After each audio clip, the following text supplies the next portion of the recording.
no greater sacrifice than laying down a blameless life. You became sin for me, my Savior and my friend. An angry cross, a crimson tide, the Son of God there crucified. You became my Savior and my friend. Labing apat na istasyon sa buong istasyon ay may labing apat na istasyon, pero may pagbabago sa pagkakasunod-sunod. Gave your life for me, my Savior and my friend.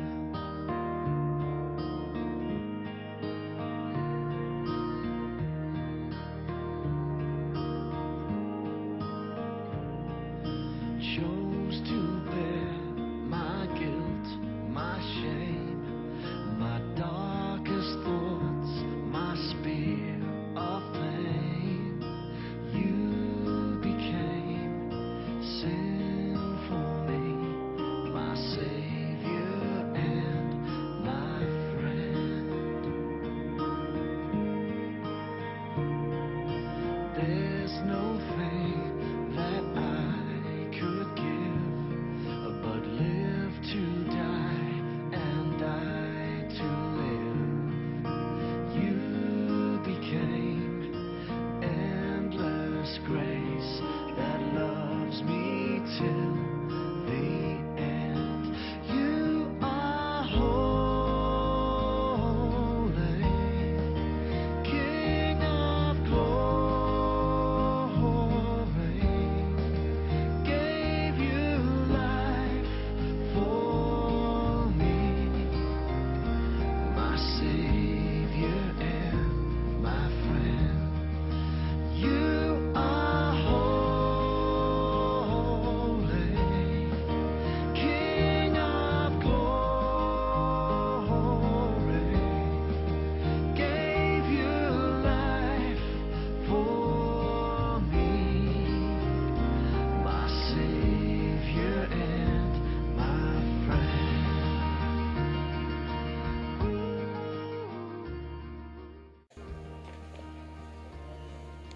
Sa ngalan ng Ama, ng Anak, ng Diyos, Espiritu Santo. Dalawang istasyon. Pagtatangis ng Panginoon sa Getsemani. Sinasamba at pinupuri ka namin, O Kristo, sapagkat sa pamagitan ng krus ay sinigip mo ang mundo. Pagbasa sa Ebanghelyo ayon kay San Mateo. At sinama sila ni Jesus sa isang lugar na tinatawag ng Getsemani. Sinabi niya sa kanyang mga alagad, dito muna kayo manalangin, ako sa dako roon. Ngunit isinama niya si Pedro at ang dalawang anak ni Zebedeo, at nagsimulang magpagabag at maghirap ang kanyang kalooban. Sinabi niya sa kanila, Babalik na muli ang Mesiya dahil ang Diyos. Malaki ang pera nito. Ang pag-aalay mo ng iyong buhay.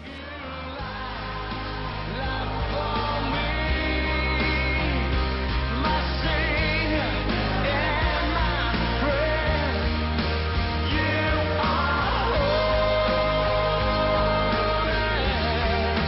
King of glory, gave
at siya'y naghihintay.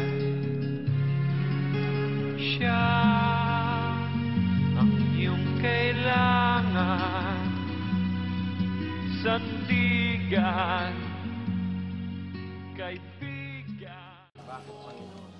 Matutunawa kami sa iyong kababaan. Tinanggap mo ang lahat alang-alang sa amin. Matutunawa kami sa sinasabi ng katotohanan at hindi ng panliligdan. Huwag nawa namin sisirain ang aming kapwa.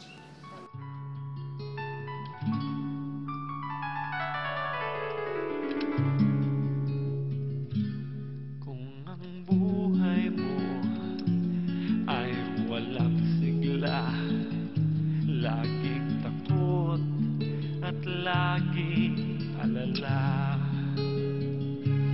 tanging kay Jesus makaaasa, kaligtasa'y lubos na ligaya.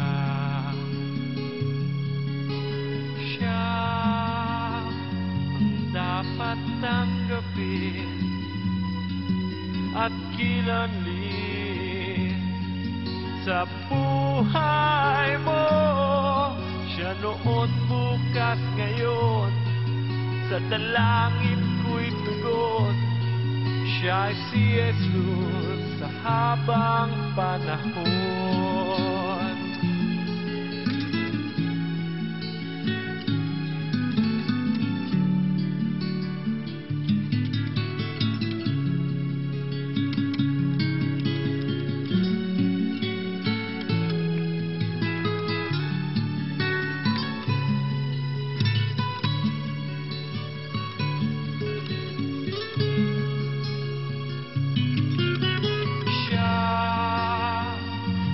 Dapat tanggapin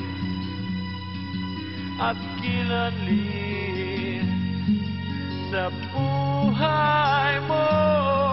Siya noon, bukas, ngayon, sa dalangin ko'y tugon. Siya'y si Jesus.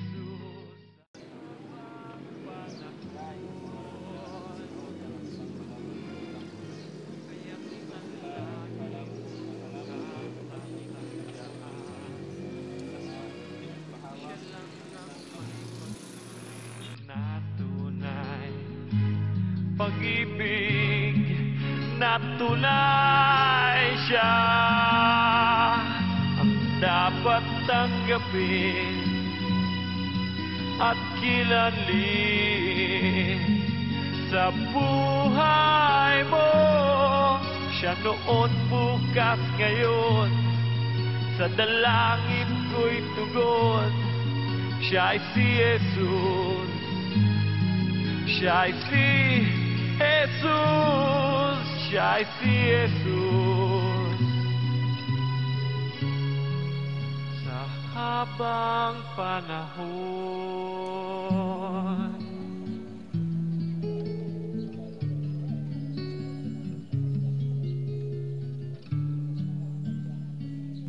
May layunin at buhay natin dito sa lupa. Mayroon tayong dapat patunguhan. Mayroon tayong pananagutan at dapat gampanan.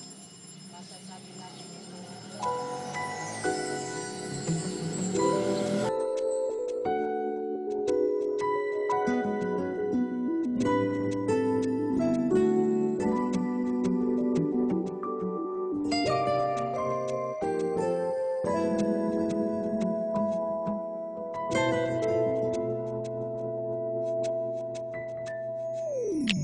Life is not at all that bad, my friend. If you believe in yourself, if you believe there's someone who walks through life with you, you'll never be alone. Just learn to reach out and open your heart. Lift up your hands to God, and He'll show you the way. And He said, "God cast your burdens upon me, those who are heavily laden. Come to me, all of you who are tired of carrying heavy loads. For the yoke I will give you is easy, and my burden is light. Come to me, and I will give you rest.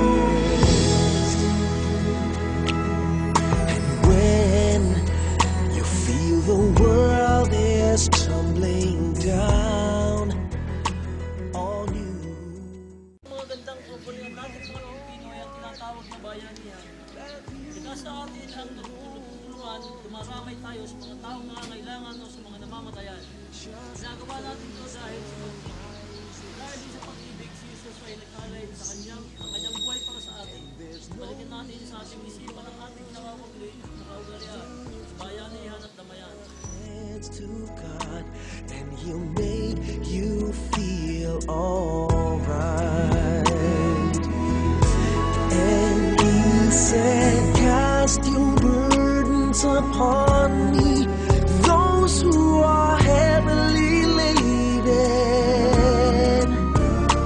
Come to me, all of you who are tired of carrying heavy load. For the yoke I will give you is easy, and my burden is light. Come to me, and I will give you